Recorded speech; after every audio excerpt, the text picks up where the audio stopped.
অধর্মের নিমিত্ত বিদ্ধ, আমাদের অপরাধের নিমিত্ত চূর্ণ হইলেন।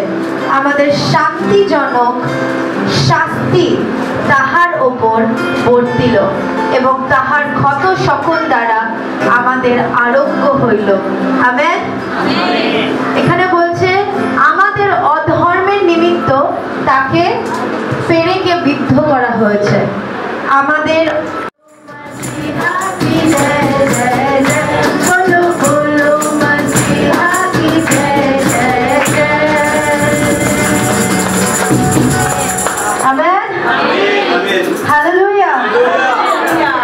সত্যি বিশ্বাস করি মেরে লিয়ে আয়া, মেরে লিয়ে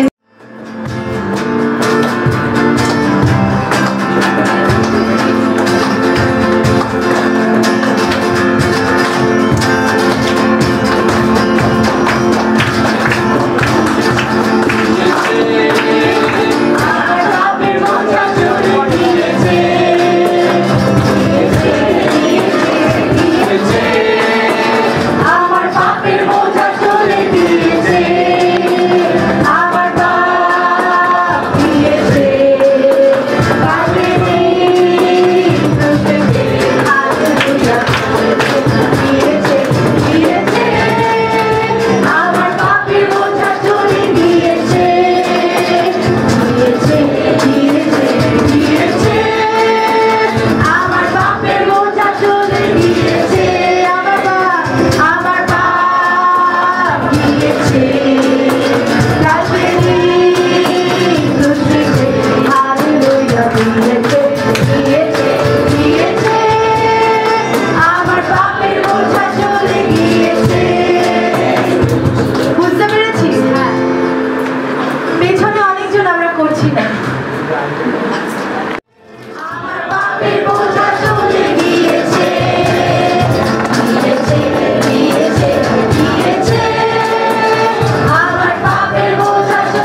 আমাদের মন গড়া কোনো কাহিনী নয়, আমাদের নিজেদের মাথা থেকে আমরা কিছু বের করিনি। এটা যিশুর কথায়, যিশু নিজে বলেছে।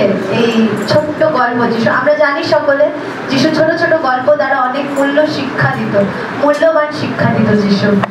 আর সেই ছোট ছোট শিক্ষার মধ্যে থেকে একটি বিশেষ শিক্ষা যখন যিশু দিচ্ছিলেন, সেই শিক্ষার বিষয় আমরা দেখব। কিন্তু দেখার আগে আমি আপনাদের সবাইকে একটি প্রশ্ন করতে চাই, যদি দিতে পারেন খুব ভালো, আশা করে দিতে পারবেন আপনারা। কখনো কি এমন হয়েছে আপনারা নিজেদের কোনো প্রিয় মানুষকে হারিয়েছেন? প্রিয় বন্ধু হতে পারে, প্রিয় ছেলে হতে পারে, স্বামী হতে পারে, কিছু না কিছু এমন আছে, বা প্রিয় কোনো জিনিসও হতে পারে হয়তো আমরা হারিয়েছি। যারা হারিয়েছি আমরা সেই দুঃখ জানি, এমনকি আমিও জানি সেই দুঃখ, কারণ আমি আমার ভাইকে হারিয়েছি। তো ঠিক তেমনি আপনারা অনেকেই আছেন যারা হয়তো জানেন এর কষ্ট। আজকে ঠিক একই বিষয়ে আমরা দেখব যে যখন কেউ তার প্রিয়জনকে হারায় কতটা কষ্টের এবং বেদনাময়, কিন্তু সেই কষ্টের মধ্যেও একটি নতুন আশা কিভাবে পাওয়া যায়, কিভাবে নতুন আলো, নতুন দিশা আমরা পাই, আমরা সেটা দেখব। আসুন আমরা সকলে এই নাটকের দলের জন্য জোরে করতালি সহকারে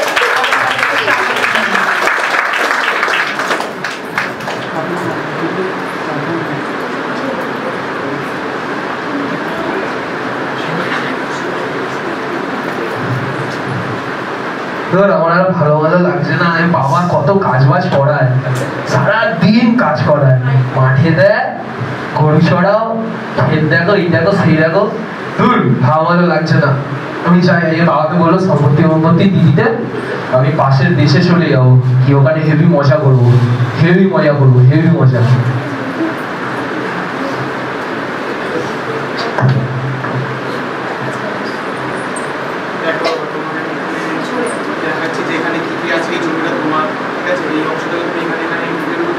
ও বাবা, ওর সাথে আমার কথা আছে। আমি আর তোমাদের সাথে থাকতে চাই না। তুমি আমার সম্পত্তি আমাকে বুঝিয়ে দাও, চলে যাবো। সম্পত্তির ব্যবস্থা আমাকে আমি দিয়ে দেবো, বুঝিয়ে দাও।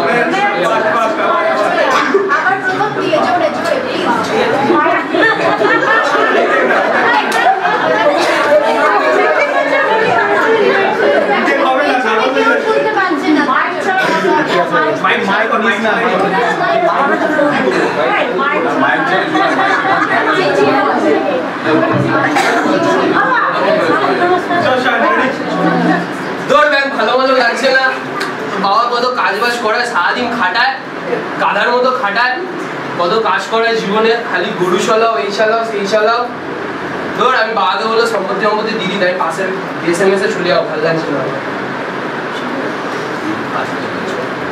দেখো এখানে তোমার জমি আছে 3টে, ঠিক আছে? তো তুমি এখানে চাষবাস করবে, কাজ করবে।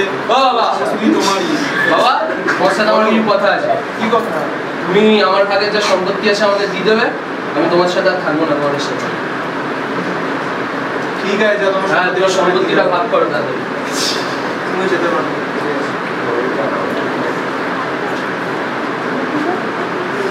ছেলে, ও ছোট ছেলে। হ্যাঁ বলো। তোমার সম্পত্তি। ঠিক আছে, যাও তুমি যাও। এই তো পেয়ে গেছি আমি আমার সম্পত্তি। এবার আমি আমার মতো থাকবো, মজা করবো, পাশের দেশে যাবো। অনেক ওখানে শুনেছি অনেক ভালো দেখতে মেয়েরা আছে, ওদের সাথে থাকবো, হেভি মজা করবো।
মাথাটা কি ধরে আছে জোরে, কি খিদা পাচ্ছে আমার,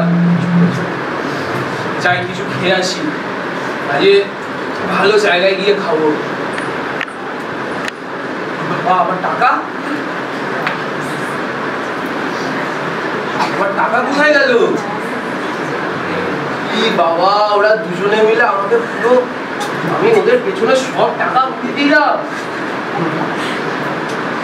যাই, ওখানে একটা দাদাকে দেখতে পাচ্ছি, দাদার কাছে যাই, গিয়ে কাজ বাজ চাই।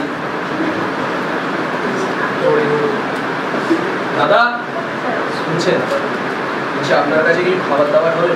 আমি না কালকে রাত্রে না না, খাবার দাবার কিছু নেই, এই দেশে এমনিতেই এত দুর্ভিক্ষ করেছে, খাবার দাবার প্লিজ প্লিজ দাদা, অনেকদিন ধরে খাইনি দাদা। না না, হবে না হবে না, তোমার পায়ে পড়ি দাদা, দাও দাদা। করেছে না, খাবার হবে না। কোনো কাজ আছে দাদা, কাজের বদলে আমি কাজ কাজ একটা আছে, তোমাকে শুয়োর চড়াতে হবে, আর শুয়োরদেরকে খাওয়াতে হবে, সেই খাবার যদি বাঁচে তাহলে তুমি ওটা খাবে। স্কুলের খাবার খাওয়া যায় দাদা? হ্যাঁ, ওটাই একটাই কাজ, তোমার পায়ে পড়ি। তাহলে করতে হবে না, যাও কাজ বাজ নেই। না দাদা না, হবে না, না হবে না, যাও। না না আমি করবো না। এই স্কুলের নেই খাওয়া, আমি এত শুধু কে করে এরকম।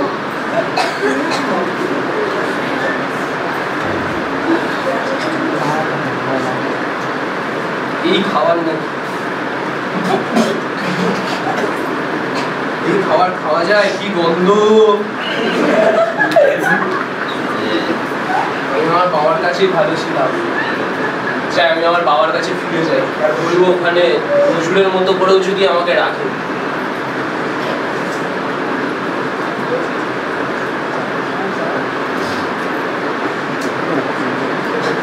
তোমাকে এখন এই কাজটা করতে হবে, তো তুমি এখন যাবে সব বাসের সাথে কথা বলবে, ওদেরকে বোঝাবে যে কোন কাজ কোথায় কিভাবে কি করতে হবে। তো আমার ছোট ছেলে এসছে, ছোট কোথায় ওই তো ছেলে, তুমি এখানে বাবা, আমি ঈশ্বরের বিরুদ্ধে আর তোমার বিরুদ্ধে অনেক পাপ করেছি, আমাকে ক্ষমা করে দাও, আর তোমার এখানে আমাকে মজুরের মতো করে রাখো বাবা। দেখো প্রধান দাসী, এখানে আসো। বলছি তুমি এখন ভালো পোশাক, জুতো এবং আংটি নিয়ে আসো, কারণ আমার এই ছেলেটি হারিয়ে গেছিল, এখন বেঁচে এসছে, মরে গেছিল আবার জীবিত হয়ে উঠেছে, অন্ধকারে ছিল এখন আলোতে এসছে। তো আমরা এখন এনজয় করবো, মানে আমরা যাবো গিয়ে আমরা, তুমি ভোজন আয়োজন করো, মানে তোমার যে দাস দাসী আছে আমার সেই দাস দাসী গিয়ে বলো যে ভোজন আয়োজন করতে। তো এখন তুমি যাও গিয়ে ওইগুলো নিয়ে আসো, কাপড় আংটি এবং জুতো।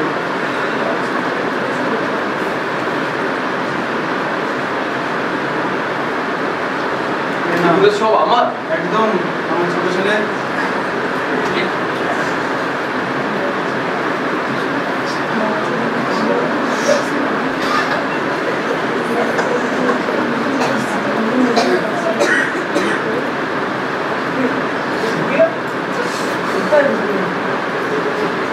হচ্ছে এখানে সব?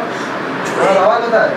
আমার বাবা ভেতরে, আমার ছোট ভাই ফিরে এসছে, তাই জন্য তোমার বাবা এত বড় আয়োজন করেছে। যাও, আমার বাবাকে ডেকে দাও, তোমার বাবার সাথে যাচ্ছি। ঠিক আছে, মালিক তোমার বড় ছেলে ডাকছে। বাবা, এখানে কি হচ্ছে এসব?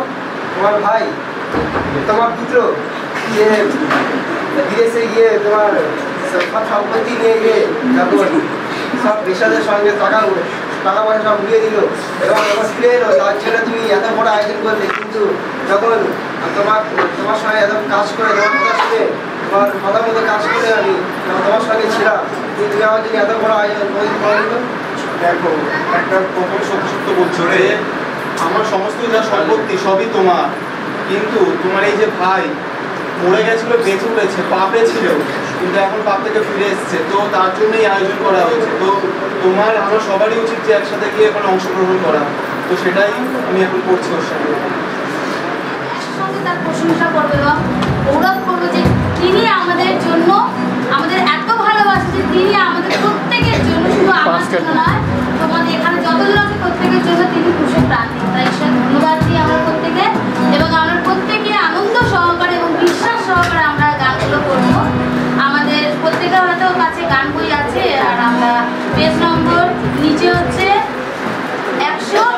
146 আমরা বের করি। ঠিক আছে, আমরা শুরু করি। এখানে বলছে পাপ বোঝা মুক্ত বাসনা কি বল শনিতে। শনিতে বলছে রক্ত, যিশুর রক্তের কথা বলছি, যে আমাদের সকলের পাপের জন্য সেই রক্তের দরকার। তার সেই রক্ত হচ্ছে যিশুর রক্ত। আমরা শুরু করি, একসঙ্গে বিশ্বাস করে আমরা গান করি। পাপ বোঝা মুক্ত হও বাসনা কি যে বল শনিতে, বল শনিতে অন্ধ করে তুমি হও জাতি যে শনিতে আশ্চর্য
ঈশ্বরকে ধন্যবাদ দিই। আসলে আমরা প্রার্থনা করি আরেকবার আমরা ঈশ্বরের বাক্য শোনার জন্য এবং এই উপহারের জন্য আমরা ধন্যবাদ দিই। মনকে প্রস্তুত করি আমরা। খেলাটা এনজয় করতে পারবেন না, একটু ডেমো দেখালে ভালো হবে। ডেমো মানে একটু অ্যাকশন দেখিলে ভালো হবে। দেখি কে আসে, দেখি বড় একজন বাচ্চা আসছে, বাচ্চা 20 বছর বয়স বলে বাচ্চা। আমাকে আমি বলবো তুমি শিফটি কার আমকার চলে গেল, বলো বলতে থাকি। শ্যাম কার চলে গেল, এবারে কি কার থাকে? চিমটি কার। চিমটি কার হবে মানে ট্রাই, একটু ট্রাই। ওকে গুড, জোরে বলতে না বললে খেলা মজাটা নেই। ওকে বাচ্চারা সবাই মিলে বলি আমকার, শ্যাম কার, চিমটি কার। চলে গেল জেরুজালেমের পথে উঁচু নিচু পাহাড়ের রাস্তায় ভারী ক্রুশ কাঁধে চড়িয়ে তাকে মারতে টানতে ব্রেক দিয়ে তাকে ক্রুশবিদ্ধ করা হলো। বাইবেল বলছে তাহার এমন কোন আকৃতি নেই, এমন কোন রূপ নেই যে তার দিকে দৃষ্টিপাত করা যেতে পারে। তিনি তিল করে ক্রুশের যন্ত্রণা সহ্য করতে স্বেচ্ছায় মানব জাতিকে শয়তানের হাত থেকে বাঁচানোর জন্য মৃত্যুবরণ করলেন, যা আজও পৃথিবীর ইতিহাসে কোনো ব্যক্তি আমার আপনার জন্য করে দেখাতে পারেনি। সেই প্রভু যিশুর মৃত্যুকে ঘোষণা করা হচ্ছে গুড ফ্রাইডে। এটা তো ব্যাড ফ্রাইডে হওয়া দরকার ছিল, কারণ একজন 33 বছরের তরতাজা যুবককে দিনের আলোয় তাকে ক্ষতবিক্ষত করা হচ্ছে, তাকে দিনের আলোয় জ্যান্ত তাকে ক্রুশেতে তাকে লটকে দেওয়া হয়েছে এবং ক্রুশের তাকে যখন লটকে দেওয়া হয়েছে বিভিন্ন ভাবে তাকে ক্রুশের নিচ থেকেও গালিগালাজ করা হচ্ছে। তাই এই একজন 33 বছরের যুবক প্রভু যিশুর উপরে এই ধরনের এক অত্যাচার চালানো হচ্ছে, দিনের আলোতে তাকে ক্রুশবিদ্ধ করা হচ্ছে। আর আমরা কি করে আজকের খুশি, কি করে আজকের উৎসব, কি করে আজকের পর্ব পালন করতে পারি এই দুঃখের দিনেতে, প্রভু যিশুর মৃত্যু দিনেতে? ইয়েস, আমাদের কথা আজকের হয়তো দুঃখের দিন। আমরা অনেকে মনে করছি যিশু তিনি অত্যন্ত কষ্টের সঙ্গে মৃত্যুবরণ করলেন, কিন্তু বাইবেল আমাদেরকে উল্টো কথা বলছে। বাইবেল বলছে এই যিশুর মৃত্যু আমাদের জন্য মঙ্গলের কারণ। আমি আমেন শুনতে চাই, আমি পেছন থেকে আমেন শুনতে চাই। যিশু মৃত্যুবরণ করলেন, এটি আমাদের জন্য আনন্দের খবর। যিশু মৃত্যুবরণ করলেন, এটি আমাদের জন্য ভালো খবর, কারণ যিশুর মৃত্যু দ্বারা আমরা শয়তানের হাত থেকে, রোগের হাত থেকে, নরকের হাত থেকে বিনামূল্যে মুক্তি এবং ছুটকারা পেতে পারি। তাই আজকে আমাদের কাছে ব্যাড ফ্রাইডে নয়, বরঞ্চ আমাদের কাছে আজকে গুড ফ্রাইডে। আমেন। যদি আমাদের কাছে আজকে গুড ফ্রাইডে, চিমটি প্রয়োজন আছে একটু মনে হচ্ছে আমাকে, দেখো। ওকে, যদি বলছি আমরা আমাদের কাছে আজকের গুড ফ্রাইডে, তাহলে আজকের আমি দুটো বিষয় রেখে যেতে চাইছি।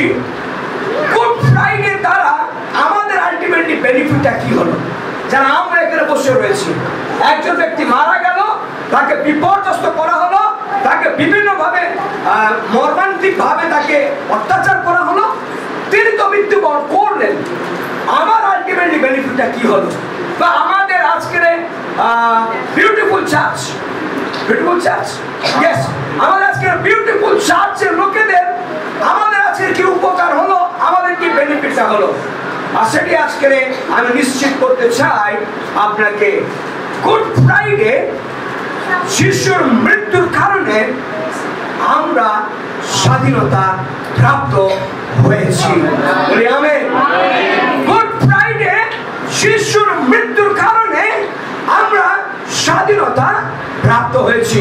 আজকে যোহন লিখিত সুসমাচার যখন 8 অধ্যায় পাঠ করা হয়েছে, সেখানে বাইবেল বলছে তোমরা সত্য জানিবে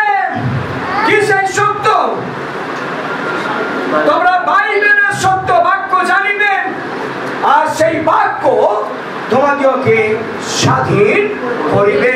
আচ্ছা, আমরা যারা এখানে সম্মিলিত হয়েছি, কেউ না কেউ আপনাকে এই চার্চেতে নিয়ে এসেছিল একদিন, কেউ না কেউ আজকে আপনাকে গির্জাতে নিয়ে এসেছেন। আপনি এসে প্রথমবার এই প্রভু যিশুর বিষয় শুনেছিলেন, এই প্রভু যিশু কি করতে পারেন সেই বিষয় আপনি শুনেছিলেন, আপনি আস্বাদন করেছিলেন, আপনি পরীক্ষা করে দেখেছিলেন, আপনি চেখে দেখেছিলেন, আর আপনি তাকে টেস্ট করে দেখেছিলেন যে এই প্রভু যিশু আমার জীবনে কি করতে পারেন। যেদিনকে আপনি তার কাছে ভার দিয়েছিলেন, আপনি যেদিনকে বাক্যের উপর নির্ভর করেছিলেন, সেই বাক্য আপনাকে সম্পূর্ণ রূপে ছুটকারা, মুক্তি, স্বাধীনতা, উদ্ধার এবং জীবন প্রদান করেছে। গুড ফ্রাইডে শিশুর মৃত্যু, গুড ফ্রাইডে শিশু আমাদের জন্য মৃত্যুবরণ করলেন, এর অর্থ আমরা স্বাধীনতা প্রাপ্ত হলাম। কি সেই স্বাধীনতা? রোগের হাত থেকে আমরা বিনামূল্যে আমরা ফ্রিডম, আমরা শান্তি প্রাপ্ত হয়েছি। আমেন। আমরা কি সেই স্বাধীনতা পেয়েছি? পাপের হাত থেকে আমরা উদ্ধার প্রাপ্ত হয়েছি। আমরা কি স্বাধীনতা পেয়েছি? নিয়ম কানুনের আর কোনো দরকার নেই। এই দুঃখী ডাকিল, ও সদা প্রভু উত্তর দিল। নিয়ম কানুনের আর কোনো প্রয়োজন নাই। ও ভারাক্রান্ত লোকেরা, পরিশ্রান্ত লোকেরা, আমার নিকটে আইসো, আমি তোমাদেরকে বিশ্রাম দেব। যে অবস্থায় যেখানে বসে রয়েছো, আমার হাত খোলা রয়েছে তোমাকে উদ্ধার করার জন্য। নিয়ম কানুনের হস্ত হইতে তিনি আমাকে আপনাকে ফ্রিডম, আমাকে আপনাকে শান্তি এবং তিনি প্রদান করলেন। তিনি মৃত্যুবরণ করলেন, আমরা স্বাধীনতা পেলাম অভিশাপের হস্ত হইতে, পানিশমেন্ট, কাস্টের হস্ত হইতে। অধিকাংশ সময় আমরা এই কথা বলি, আমি জানি না এখানে সেই কথা আপনারা বলেন কিনা। আমার বাপ ঠাকুর দ্বারা ওই করে গেছিল, যার কারণে ওই একই ধরনের সব কি বলবো, যত ধরনের কি বলবো সমস্যা, যত ধরনের ঝড়, যত ধরনের একেবারে চিন্তা ভাবনা, পারিবারিক অশান্তি, বিভিন্ন বিষয় আমরা প্রায় জর্জরিত, কিছুতেই আমরা সেখান থেকে বার হয়ে আসতে পারছি না। শিশু মরলেন, আপনার গতকাল তিনি সব কিছুকে তিনি পদতলে তিনি দলিত করলেন। তিনি বলেন, তোমার পাপের ভার, তোমার পানিশমেন্টের ভার, তোমার অভিশাপের ভার আমি অলরেডি আমার কাঁধে আমি তুলিয়া লইয়াছি। তুমি এখন স্বাধীন, তুমি এখন দৌড়াও, তুমি এখন লাফাও, তুমি এখন আরাধনা করো, তুমি এখন সাক্ষ্য বহন করো, কারণ পুরনো কোনো দোষ আর তোমার ধরা হইবে না। শিশু মরলেন, শয়তানের সকল পরিকল্পনা হস্ত হইতে তিনি আমাকে এবং আপনাকে বাঁচালেন, রক্ষা করলেন। তার মানে আপনার জীবনের জন্য বাহিনী, জ্ঞান, শয়তান সর্বদা ফাঁদ তৈরি করে রেখেছিল। আপনাকে বাইরে যাওয়ায় সে দল লাগিয়ে রেখেছে আপনাকে অ্যাটাক করবার জন্য, আপনার পরিবারের সন্তানকে সে আক্রমণ করবার জন্য, আপনার ফিউচারে সে কোনোভাবেই কোন রকম ভাবে আপনাকে বাড়তে দেবে না। বিভিন্ন ধরনের ফাঁদ শয়তান, মন্দ শক্তি আপনার জন্য তৈরি করে রেখেছিল, কিন্তু একমাত্র গুড ফ্রাইডেতে যিশু আমার জন্য মরলেন, যিশু আমাদের জন্য মরলেন, আর তাই আমরা সব কিছুর হাত থেকে স্বাধীনতা, মুক্তি, আনন্দ, জীবন, আশীর্বাদ, ছুটকারা আমাদের জীবনে প্রাপ্ত হয়েছি। আমি আমিন শুনতে চাই, আমি আমিন শুনতে চাই। কে আজকে বলতে পারবে আমি বিনামূল্যে রোগ থেকে সুস্থ হয়েছি? বিনামূল্যে রোগ থেকে আমি সুস্থ হয়েছি। তার মানে আপনার জীবনে যিশু এলেন, আর তিনি এলেন বলে আপনি সুস্থতা লাভ করেছেন বিনামূল্যে। হালেলুয়া। কে বলতে পারবে পাপের মধ্যে আমি ছিলাম, আমি জগতের মধ্যে হারিয়ে গিয়েছিলাম, আমি ভুল পথে পরিচালিত হচ্ছিলাম, কিন্তু যিশুর বাক্য, যিশুর কথা আমার জীবন বদলে দিয়েছে। কোন কেউ রয়েছে আপনি বলতে পারবেন যে প্রভু যিশু মরলেন আর আমি অন্ধকার থেকে উদ্ধার প্রাপ্ত হলাম, প্রভু যিশু মরলেন আমি পাপের হাত থেকে উদ্ধার পেলাম, প্রভু যিশু মরলেন। কে কে আজকে বলতে পারে নিয়ম কানুনের হাত থেকে আমি রক্ষা পেয়ে গেছি? তুমি এটা করলে তোমাকে এটা দেওয়া চাইবে, তোমাকে ওখানে গেলে তাহলে তোমাকে দেওয়া চাইবে। আমি নিশ্চিত অনেকে এখানে বসে রয়েছে, তাদের মধ্যে আপনারা অনেকেই রয়েছেন, আপনাকে নাকে গোল করে কি বলবো জায়গা বানিয়ে আপনাকে ঘষে ঘষে যেতে হবে, কারণ ইয়ার নিয়ম এটা করলে ঈশ্বর নাকি সন্তুষ্ট হয়। আপনাকে কোনো কোনো সময় লাল ফুল চড়াতে হয়েছে, কারণ লাল ফুল চড়ানো বিনা আর কিছু করা যাবে না, এখানে তাকে সন্তুষ্ট করতে হবে। কোনো কোনো সময় বেল ফুল চড়াতে হয়েছে, কোনো কোনো সময় বড় কোনো জায়গাতে যেতে হয়েছে, এইটা করলে তাহলে ওটা হবে, ওটা করলে তাহলে ওটা হবে, এটা দিলে তাহলে ওটা হবে। ও এইসব করতে করতে করতে করতে পকেট খালি হয়ে গেছে। শিশু মরলেন, তিনি নিয়ম কানুনের হাত থেকে আপনাকে কি করলেন? তিনি বাঁচালেন, আর কিছুর প্রয়োজন নেই। ও ব্রহ্মাণ্ডের ঈশ্বর তিনি আর কোথাও বাস করতে চান না, তিনি ভক্তের হৃদয়ে বাস করতে চায়। ভক্ত যখনই হৃদয় খুলে দেবে, তিনি রেডি সেই ভক্তের হৃদয়তে বাস করবার জন্য। হালেলুয়া। তিনি মরলেন, আপনি নিয়মের হাত থেকে বেঁচে গেছেন। তিনি মরলেন, অভিশাপের হাত থেকে আপনি বেঁচে গেছেন। বাপ ঠাকুরদার অনেক সময় বলে থাকি না, বাপ ঠাকুরদার বাপ মনে হচ্ছে কপাল খারাপ করে দিচ্ছে, হচ্ছে কোনো সময় এটা মনে হয় কপালে বাপ ঠাকুরদারা কিছু করেছিল, মনে হচ্ছে আমার উপর এবার কি হচ্ছে, খাড়া নেমে এসেছে। কাজে কোনো উন্নতি নেই, পরিবারে কোনো বৃদ্ধি নেই, হ্যাঁ আমার ছেলে মেয়েরা কোনো লাইনে দাঁড়াতে পারছে না, মনে হচ্ছে পুরনো কোনো পাপ, পুরনো কোনো বিশ্বাস, পুরনো কোনো রীতিনীতি আমাদের উপরে এসে পড়েছে, যার কারণে আমরা আগে বাড়তে পারছি না। যিশু মরলেন আপনাকে সব বন্ধন থেকে, সব অভিশাপ থেকে, সব পরিস্থিতি থেকে তিনি আপনাকে রক্ষা করলেন। যিশু মরলেন শয়তানের পরিকল্পনার হাত থেকে তিনি আপনাকে আমাকে বাঁচালেন। আমরা যারা আছি গির্জা ঘরের মধ্যে রয়েছি, শয়তানের টেনশন আছে আমাদেরকে নিয়ে। যারা অলরেডি বিউটিফুল চার্চের বাইরে বসে রয়েছে, শয়তান তাদেরকে নিয়ে কোনোভাবেই চিন্তিত নয়, কারণ শয়তান জানে অলরেডি তারা আমার হাতের মুঠোর মধ্যে রয়েছে। কিন্তু এই যে লোকেরা, হ্যাঁ নাম বলো তোমার, এই যে তনুষ্কা, নাম বলো অভিষেক, এই যে অভিষেক, ওই যে শুভঙ্কর, আজকে একটা নাম বলো, মানিক দাস, ও মানিক দাস, আজকে একটা নাম,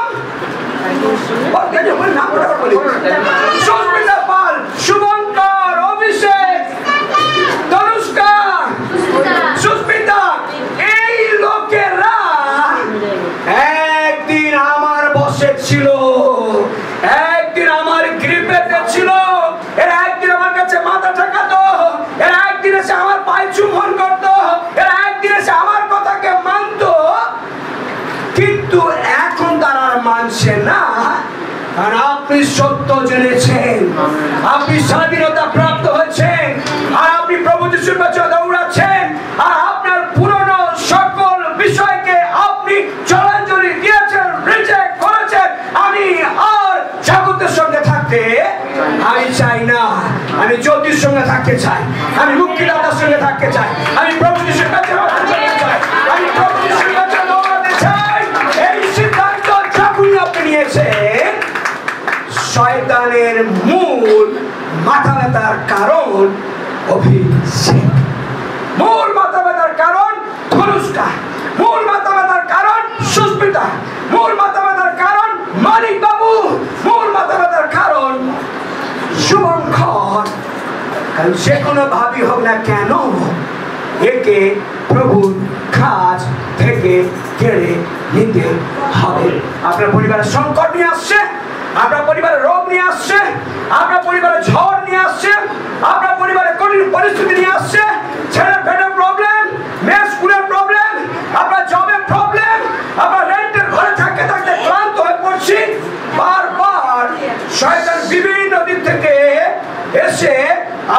করার চেষ্টা করছে, আপনাকে অ্যাটাক এবং আক্রমণ করার চেষ্টা করছে। আজ থেকে একটি বিষয় আপনাকে স্বীকার করতে হবে, আজ থেকে একটি বিষয়কে শয়তানকে বলা প্রয়োজন রয়েছে, শয়তান তুমি শক্তিমান। শুনে নি, আজ থেকে কি বলতে হবে? শয়তান তুমি শক্তিমান, কিন্তু আমার ঈশ্বর সর্বশক্তিমান। আমরা শিখে নি, এটা আমরা শিখে নি। আজ থেকে বলতে হবে শয়তান তুমি শক্তিমান, কিন্তু আমার ঈশ্বর। সবাই হাত উপরে উঠিয়ে বলবো, আমি বলবো শয়তান তুমি শক্তিমান, আপনারা কি বলবেন? আমার ঈশ্বর। ও শয়তান তুমি শক্তিমান, শয়তান তুমি শক্তিমান, আমার ঈশ্বর সর্বশক্তিমান। আজকে তোমাকে জীবনের জন্য ক্রুশেতে তিনি পদতলে দলিত করিয়া সেই যিশু মরলেন, আমরা স্বাধীনতা প্রাপ্ত হয়েছি। যিশু মরলেন, আমরা ছুটকারা প্রাপ্ত হয়েছি। কিসের উপরে? রোগের উপরে। বিনামূল্যে আমার ডক্টর অ্যাভেলেবেল।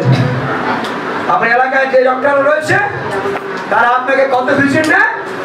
300, 500 টাকা, 1200 টাকা। আমার ডক্টর বলছে কোন ফিজ গানটা ভালো, কোনটা ভালো? ফ্রিতে যিশুর কাছেতে এসে স্বাধীনতা পাওয়া, রোগের হাত থেকে মুক্তি পাওয়া। হালেলুয়া। নিয়ম কানুন হস্ত হইতে উদ্ধার পাওয়া, শয়তানের পরিকল্পনা হইতে উদ্ধার পাওয়া, অভিশাপের হাত থেকে উদ্ধার পাওয়া। সেজন্য গুড ফ্রাইডে আমাদের কাছে দুঃখের পরিবর্তে বরঞ্চ আমাদের কাছে ইহা আনন্দের কারণ। যিশু মরলেন, আমি আছে জীবন এবং স্বাধীনতা প্রাপ্ত হয়েছি। আমেন। একজন যুবক, তিনি রাতের বেলা, ইয়াং ছেলে, রাতের বেলা তিনি স্বপ্ন দেখছেন। আর তিনি যখন স্বপ্ন দেখছেন, দেখতে দেখতে দেখতে দেখতে দেখতে তিনি দেখছেন যে তিনি আকাশে, একেবারে অনেক দূর আকাশে তিনি বেশ সুন্দর ভাবে হেঁটে হেঁটে হেঁটে হেঁটে ঘুরপাক খাচ্ছেন। এই যুবক যিশুকে ভালোবাসে, আর যখন সে আকাশে ঘুরছে তখন দেখতে পাচ্ছে আকাশে যখন হেঁটে বেড়াচ্ছে তার নিজের দুটো পায়ের ছাপ। তারপরে দেখতে পেল যে প্রভু তার সঙ্গে হাঁটছে। কটা পায়ের ছাপ? একটু কথা বলি। তাহলে যুবকের নিজের দুটো পায়ের ছাপ, সঙ্গে যিশু দুটো পায়ের ছাপ, টোটাল 4টে পায়ের ছাপ। আকাশে উঠছে, হেঁটে বেড়াচ্ছে, আর তার সুখের দিন, তার ভালো দিন। সে বলে চলেছে, ও প্রভু তুমি যে আমার সঙ্গে রয়েছো, কত আনন্দ, তুমি যে আমার সঙ্গে রয়েছো, আমার আর আনন্দের কিনারা নাই। খুশিতে দিন যাচ্ছে, খুশিতে চলছে, যিশু আমার সঙ্গে সঙ্গে আছে। হঠাৎ করে দেখতে পেল স্বপ্নের মধ্যে থেকে কালো মেঘ আকাশেতে অলরেডি তৈরি হয়ে গেছে, অলরেডি ঝড় তৈরি হয়ে গেছে, কালো অন্ধকার, ঝড় চতুর্দিকে। আর সেই সময় সে খেয়াল রাখছে ওই ঝড়ের মাঝে, ওই বিপদের মাঝে কেবলমাত্র দুটো পায়ের ছাপ। না, এর আগে সুখের সময় কজন ছিল? এখন দুঃখের সময় সে দেখছে কেবলমাত্র দুটো পায়ের ছাপ। সে যিশুকে এসে বলতে শুরু করলো, ও তুমি যা বলেছো মিথ্যা কথা, ও তুমি যা প্রতিজ্ঞা করেছো সব মিথ্যা কথা, তুমি নাকি ছাড়িবে না আমাকে, তুমি নাকি পরিত্যাগ করবে না আমাকে, তুমি নাকি প্রতিদিন আমার সঙ্গে সঙ্গে থাকবে। ও তার মানে সুখের সময় তুমি সব সময় আমার সঙ্গে থাকো, বিপদের সময় তুমি আমাকে দেখভাল করো না। হাজারো প্রশ্ন সে যিশুর কাছে করতে লাগলো। যিশু সব শুনলেন, শোনার পরে বললেন, তোমার কি বলা শেষ হয়েছে? না, এতক্ষণ তো বললো। যিশু ঘুরিয়ে জিজ্ঞেস করছে, তোমার কি বলা শেষ হয়েছে না আর কিছু আছে? তখন যুবক উত্তর দিচ্ছে, না, আমার আর বলার কিছু নেই। আমি বুঝে গেলাম তুমি বিপদের সময় আমার সঙ্গে থাকো না। যদি তুমি থাকতে 4টে পায়ের ছাপ থাকতো, কিন্তু আজকের এই ঝড় বৃষ্টি, সংকটের মাঝে, বিপদের মাঝে আমি কেবলমাত্র দুটো পায়ের ছাপ দেখতে পাচ্ছি। যিশু তাকে উত্তর দিলেন, শুনুন। যিশুর উত্তরটা হচ্ছে ইয়েস, বিপদের মাঝে দুটো পায়ের ছাপ তুমি দেখতে পেয়েছি। কিন্তু এই সময় তুমি ভালো করে শোনো আমি কি বলতে চলেছি। তুমি যখন ওই কালো অন্ধকারের মধ্যে চলেছিলে, তুমি যখন ওই বিপদের মধ্যে চলেছিলে, তুমি যখন ওই সমস্যার মধ্যে চলেছিলে, চলেছিলে, তুমি এই রোগের মধ্যে থেকে চলেছিলে, অর্থনৈতিক সংকটের মধ্যে থেকে চলেছিলে, পারিবারিক সমস্যা ইস্যু নিয়ে চলেছিলে, যেখানে তুমি পাগল হয়ে গেছিলে, যেখানে তুমি বিপদের মধ্যে দিশাহারা হয়ে পড়েছিলে, ও সেই মুহূর্তে আমি এসেছিলাম, আমি তোমাকে কোলে করে নিয়েছিলাম, আমি তোমাকে কাঁধে তুলে নিয়েছিলাম, আমি তোমার বিপদের সময় একাই হেঁটে গিয়েছি, যাতে করে আমার সন্তানের উপরে কোন আঁচড় যেন না পড়তে পারে। অতএব এই বিপদের সময় ওটি আমার ভাইয়ের ছাপ ছিল। শিশু গুড ফ্রাইডে আমাদেরকে স্বাধীনতা দিলেন, তিনি মরলেন। এর অর্থ 60 বছর 70 বছর ধাক্কা ধুক্কি মেরে 80 বছর। যিশু বলছেন, আমাকে যে পেয়েছে সে এই জগতের পেছনে আর দৌড়াবে না, সে বরঞ্চ দৌড়াবে আমার জন্য এক পার্মানেন্ট এক জায়গা প্রস্তুত করা রয়েছে, যেখানে ক্ষুধা নেই, যেখানে ডায়াবেটিস নেই, যেখানে কানের প্রবলেম নেই, যেখানে পেটের প্রবলেম নেই, স্পন্ডালাইসিসের প্রবলেম নেই, হাঁটুর কোনো প্রবলেম নেই, কিডনির কোনো প্রবলেম নেই, আর হার্টের জটিলতা কিছুই নেই। কেবলমাত্র আপনার ডক্টর আপনাকে পরিচর্যা করবার জন্য অলরেডি সেখানে বসে রয়েছে। Hallelujah, hallelujah, hallelujah. যিশুকে যে পেয়েছে সে সকল কিছুই পাইয়াছে, আর যে কেহ এই যিশুর নামে ডাকিবে সে উদ্ধার পাবে।